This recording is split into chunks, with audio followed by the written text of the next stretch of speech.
வணக்கம் நண்பர்களே. இன்னைக்கு நம்ம வாரந்தோறும் வெளியாகக்கூடிய திரைப்படங்களோட திரை விமர்சனங்களை நம்ம அன்னன்னைக்கே சமூக வலைதளங்கள் மூலமா பார்த்து தெரிஞ்சுக்கிறோம். ஆனா நம்ம சிறு வயதிலையும் குழந்தை பிரயாணத்திலையும் பல படங்களை பார்த்து ரசிச்சிருக்கோம். ஆனா அந்த படங்களோட திரை விமர்சனங்கள் அப்படின்னு யோசிச்சு பார்த்தோம் அப்படின்னா வெகு அரிதான படங்களுக்கான திரை விமர்சனங்களை தான் நம்ம தொலைக்காட்சியில் பார்த்துருக்க வாய்ப்பு இருக்கு. பல படங்களுக்கு நம்ம திரை விமர்சனங்கள் பார்த்தே இருக்க மாட்டோம். இன்னைக்கு இருந்த இந்த சமூக வலைதள வசதி அன்றைக்கே இருந்துச்சுன்னா அந்த திரை விமர்சனங்கள் எப்படி இருக்கும் அப்படின்னு ஒரு கற்பனையான ஒரு எண்ணத்தின் விளைவாக தான் வந்துட்டு இந்த முயற்சி நான் மேற்கொள்றேன். கிளாசிக் மூவிஸ் ரிவ்யூ அப்படின்ற இந்த தொடரை செய்யலாம் அப்படின்னு முடிவு பண்ணியிருக்கேன். இதன் மூலமா அந்த காலங்களில் வெளிவந்த படங்களை அன்னைக்கே ரிவ்யூ செஞ்சோம்னா எப்படி இருந்திருக்கும், அன்னைக்கு இந்த சமூக வலைதள வசதி இருந்திருந்தா அதில் திரை விமர்சனம் எப்படி இருக்கும் அப்படிங்கிற முயற்சியாக தான் இது இருக்கு. இதை வந்து 2 பார்ட்ஸாக நான் பண்றேன். பார்ட் 1ல என்ன சொல்ல போறேன்னா, அன்னைக்கு இருந்து அன்று அந்த படத்தை பார்த்துட்டு ரிவ்யூ பண்ணா எப்படி இருக்கும்னு, பார்ட் 2ல என்ன சொல்றேன்னா, அந்த படத்தை பற்றிய இன்றைய நம்ம பார்வை எப்படி இருக்கு அப்படின்றதையும் சொல்லலாம் அப்படின்னு நான் முடிவு பண்ணியிருக்கேன். இந்த கிளாசிக் மூவிஸ் ரிவ்யூவோட முதல் படமா பக்தி படமா ஆரம்பிக்கலாம் அப்படிங்கிறத முடிவு பண்ணியிருக்கேன். இன்னைக்கான படத்துக்கான திரை விமர்சனத்துக்குள்ள போகலாம்.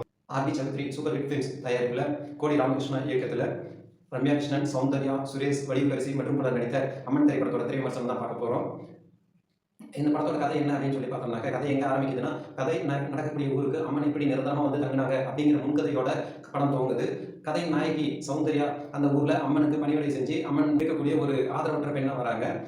அதே ஊரில் கதாநாயகன் சுரேஷ் அமெரிக்காவிலிருந்து படித்து டாக்டராக வரக்கூடிய கேரக்டர் நடிச்சிருக்காரு. அவரோட அக்கா தான் வடிவரசி. அவங்களுக்கு என்ன எண்ணம் அப்படின்னா, தன்னோட பெண்ணை சுரேஷுக்கு கல்யாணம் பண்ணி கொடுத்து அவரோட சொத்துக்கள் மூலியம் முழுசையும் அபகரிக்கணும் அப்படிங்கிறது தான் அவங்களோட எண்ணமாக இருக்குது. அவங்களோட மகன் தான் வில்லன் கேரக்டராக பண்ணியிருக்க கோர கேரக்டர் பண்ணியிருக்காரு. அவரோட எண்ணம் என்ன அப்படின்னு சொல்லி பார்த்தோம்னாக்க, தன்னோட தீய சக்தியாக தான் கருதுகிற ஜண்டா கிட்ட இருந்து முழு சக்தியையும் பெற்று இந்த உலகத்தில் இருக்க எல்லா செல்வங்களையும் தான் பெறணும் அப்படிங்கிற ஒரு தீய நோக்கத்தோட செயல்பட்டு வர்றாரு. அதுக்காக அவர் அந்த ஊரை சேர்ந்த ஒரு பொண்ணை நரபலி கொடுக்குறாரு. இந்த சம்பவத்தை பார்த்த கதாநாயகி சௌந்தர்யா அவரை போலீஸ்ல மாட்டி விடுறாங்க. இதனால ஆயுள் தண்டனை கிடைச்சி அவருக்கு சிறை செல்ல நேருது. தன் மகன் சிறை செல்வதற்கு காரணமா இருந்த சௌந்தர்யாவை பழி வாங்குறதுக்காக சூழ்ச்சி மூலியமா சௌந்தர்யாவுக்கு அந்த ஊருக்கு பேர் ஆபத்து வருது, அதை தடுக்கணும் அப்படின்னா சௌந்தர்யா 3 பகல் 3 இரவு ஒரு கன்னி பெண்ணா இருந்து இந்த ஊரை நிர்வாணமாக சுற்றி வரணும் அப்படிங்கிற ஒரு சூழ்நிலையை உருவாக்குறாங்க. அந்த சூழ்நிலையிலிருந்து அவங்களை காப்பாற்றுறதுக்காக கதாநாயகன் சுரேஷ் சௌந்தர்யாவை திருமணம் செய்து, இனி இவ கன்னி பொண்ணு இல்லை என்னோட மனைவி அப்படின்னு சொல்லி அவங்கள காப்பாற்றுறாங்க. இதனால மேலும் ஆத்திரமடையக்கூடிய வடிவரசி சௌந்தர்யாவை எப்படி பழி வாங்கணும் அப்படின்னு நினைச்சு அவங்கள கொல்றதுக்கான முயற்சிகளில் ஈடுபடுறாங்க. இந்த முயற்சிகளுக்கு நடுவில் சிறைக்கு சென்ற அவங்களோட தம்பி போறக்கும் வந்து சேர்றாரு. ஸோ இந்த கும்பல் கிட்ட இருந்து சௌந்தர்யா காப்பாற்றப்படுறாங்களா இல்லையா அப்படிங்கிறது தான் கதை.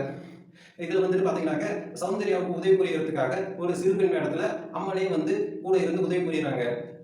அதையும் ஒரு சூழ்ச்சி மூலியமா தெரிஞ்சுக்கிட்ட அந்த கும்பல் ஒரு சூழ்ச்சி மூலியமாக அந்த பெண்ணை சௌந்தர்யா வாயாலேயே நானா பொட்டு வச்சு கூப்பிட்டா மட்டும்தான் நீ இந்த வீட்டுக்கு வரணும், அது வரைக்கும் என் வாசலையே நீ மிதிக்க கூடாது அப்படின்னு சத்தியம் வாங்கிட்டு அனுப்பி வச்சிடறாங்க. ஸோ அந்த சத்தியத்தை மீறி அம்மன் திரும்ப வந்து சௌந்தர்யாவை காப்பாற்றினாங்களா இல்லை சௌந்தர்யா இந்த கும்பலோட சூழ்ச்சிக்கு பலியானாங்களா அப்படிங்கிறது தான் படத்தோட முடிவு. திரைக்கதை வகையில் படம் மிக அருமையாக வந்திருக்குன்னு தான் சொல்லுவோம். பாடல்கள் அப்படின்னு சொல்லி பார்க்குறப்ப அறிமுக பாடலாகட்டும், அம்மா அங்க அந்த பாடல் பட்டி தொண்ணூற்றி எங்கும் பட்டை கிளப்பிட்டு இருக்குது. இடைவேளைக்கு பிறகு வரக்கூடிய அந்த பாடல் அப்படின்னு சொல்லி பார்க்கும்போது தேட்டரில் இருக்கக்கூடிய மக்கள் எல்லாம் சாமி வந்து ஆடுறதை நம்மளால் பார்க்க முடியுது. அவ்வளோ ஒரு மிக உணர்ச்சிபூர்வமான பாடலாக இருக்குது.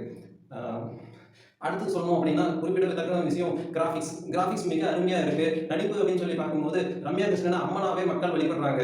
இது மாதிரி ஒரு பக்தி படம் இனி வருமா அப்படின்ற அளவுக்கு ஒரு அருமையான பக்தி படமாக வெளிவந்திருக்கு. இந்த படத்தை தேட்டரில் போய் பார்த்து கொண்டாடுங்க. நன்றி, வணக்கம். அம்மன் படத்தோட ரிவ்யூ பார்த்தோம் இல்லையா மக்களே? இன்னைக்கு இருந்து அந்த படத்தை பார்க்கும்போது நமக்கு என்ன ஞாபகம் வருது அப்படின்னு சொல்லி பார்த்தோம்னாக்க, அந்த வில்லனோட நடிப்பு, வில்லன் கோரக் அப்படிங்கிற கேரக்டர் நடிச்சிருக்காங்க. அந்த ஜண்டா மந்திரம் அப்படின்னு சொல்லும்போது நம்ம சிறு வயதில் அதை பார்க்கும்போதே நம்ம மிரண்டு. அதே மாதிரி கிராஃபிக்ஸ் அப்படின்னு சொன்னால் இன்னிலிருந்து சரியாக 30 வருடங்களுக்கு முன்னாடி வந்த படத்தில் அப்படி ஒரு கிராஃபிக்ஸ் இருக்குது அப்படின்றது வந்துட்டு அதுவரை நம்ம எந்த படத்துலையுமே பார்த்துருக்க மாட்டோம். முழுக்க கிராஃபிக்ஸ். அம்மன் ஆகட்டும், அந்த ஒரு காட்சியில் அம்மன் தாயை கொண்டு போய் குளத்தில் போட்டுட்டு சாக்கு முடியாக குளத்தில் போடும்போது அந்த குழந்தை கை வந்து ஒரு கையிலிருந்து அம்மனா எழுந்து வரும்போது நமக்கு உடம்பெல்லாம் சிலிருக்கும். இப்படி ஒரு கிராஃபிக் காட்சி அந்த காலத்தில் நம்ம பார்த்ததே கிடையாது.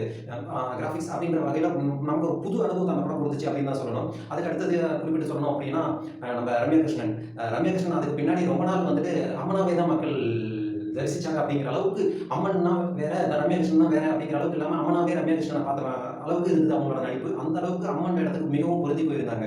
அடுத்து கதாநாயகியாக நடிச்சிருந்த சௌந்தர்யா அழகாகவும் நடிச்சிருந்தாங்க, நல்லாவும் நடிச்சிருந்தாங்க.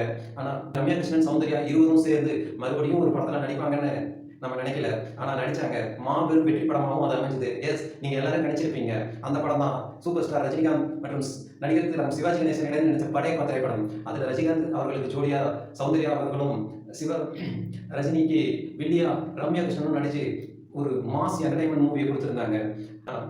சௌந்தர்யா இன்னைக்கு நம்ம கூட இருந்தாங்கன்னா நல்லா இருக்கும். கடைசியா நம்ம புரட்சி கலைஞர் கேப்டன் விஜயகாந்த் அவர்களோட சொக்கத்தங்கம் திரைப்படத்தில் நடிச்சதோடு சரி, அதுக்கப்புறம் நம்ம எல்லாம் மீளா துயரில் தவிக்க விட்டுட்டு அவங்க மறைஞ்சது நமக்கு ஒரு வேதனையான விஷயம் தான். அம்மன் படம் வந்து 30 ஆண்டுகள் ஆயிடுச்சு. அதுக்கு பின்னாடி பாளையத்தம்மன், பண்ணைபுரத்தம்மன், இந்த மாதிரி பல அம்மன் படங்கள் ஆகட்டும், இல்லை அரண்மனை 1, 2, 3, 4 பல பேய் படங்கள்ல பல அம்மன்கள் வந்தாலும், எத்தனை திரைப்படங்கள் வந்தாலும் அந்த அம்மன் படத்தோட ஒரு பாதிப்பு எல்லா படங்களையும் இருக்க தான் செய்யுது. அந்த வகையில் அம்மன் படம் என்னைக்குமே நம்ம நினைவுல இருந்து நீங்காத ஒரு திரைப்படமாக தான் இருக்கும். இந்த தமிழ் கிளாசிக் மூவி ரிவ்யூஸ் தொடரில் மற்றும் ஒரு சிறந்த படத்தோட மறுபடியும் மீண்டும் சந்திப்போம். அதுவரை நன்றி, வணக்கம்.